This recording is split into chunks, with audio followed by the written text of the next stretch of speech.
Science citoyenne, en fait, la définition large, c'est l'implication active de personnes du public non scientifiques dans un processus, dans une démarche de recherche. Ça se décline de plusieurs façons, puis il y a plusieurs modes d'implication qui sont tout aussi valables les uns que les autres. Si j'avais à décrire notre projet, je dirais que c'est une expérience scientifique en psychologie et le but, c'est de comprendre comment le monde se comporte en dialogue ou en conversation sur des sujets controversés. Et surtout, on veut examiner la méthodologie de David Bohm, le dialogue de Bohm. Dans cette collaboration, on utilise des outils scientifiques en fait pour adresser cette question. C'est-à-dire qu'on va inviter des cobayes dans notre laboratoire qui vont participer et qui vont avoir une discussion sur un thème que nous, on va leur assigner et dont on sait que les opinions divergent.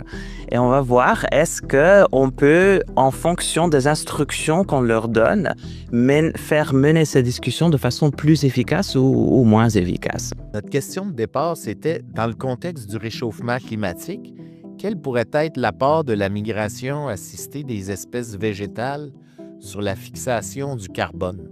Commencer à échanger, est-ce qu'on ferait un projet sur cet enjeu qui était en fait sur le fait que les arbres vont vouloir, il y aura une nécessité que les arbres commencent à migrer au Québec du sud vers le nord avec les changements climatiques.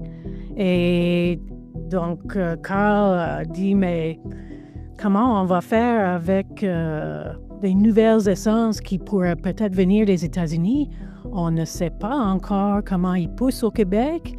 On ne sait pas leur taux de croissance. Est-ce qu'ils vont survivre? Est-ce qu'ils vont accumuler le carbone pour qu'on aura du bois dans le futur? Donc, c'est assez précis. Ça implique qu'on se projette dans le futur. Là. Si on se projette en 2050 ou en 2100 avec des nouveaux arbres qu'on va avoir sur le territoire, quelle va être la contribution de ces arbres-là dans la séquestration du carbone, dépendant des différents scénarios de réchauffement, de sécheresse, d'humidité, inondation, etc. La question de départ, c'est naviguer le système de soins de santé, les pères aidants famille à la rescousse des proches aidants. Et là, bien, évidemment, ça allait évoluer vers plein de choses parce que dans la recension des écrits, ça, je pourrais en reparler, là, c'est pas quelque chose que je savais, mais on est allé explorer d'autres sujets, on est allé voir autre chose, mais grosso modo, moi, je peux dire que la question a pas mal resté la même.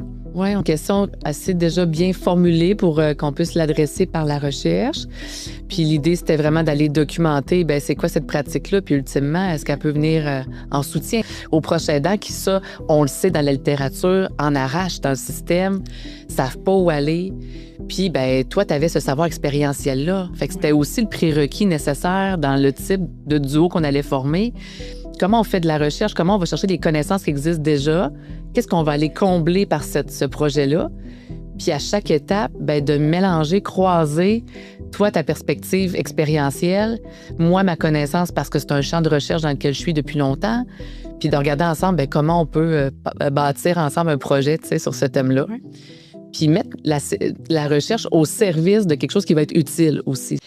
Quand on parle de faire de la science de cœur, c'est comme si c'était ça, la science citoyenne.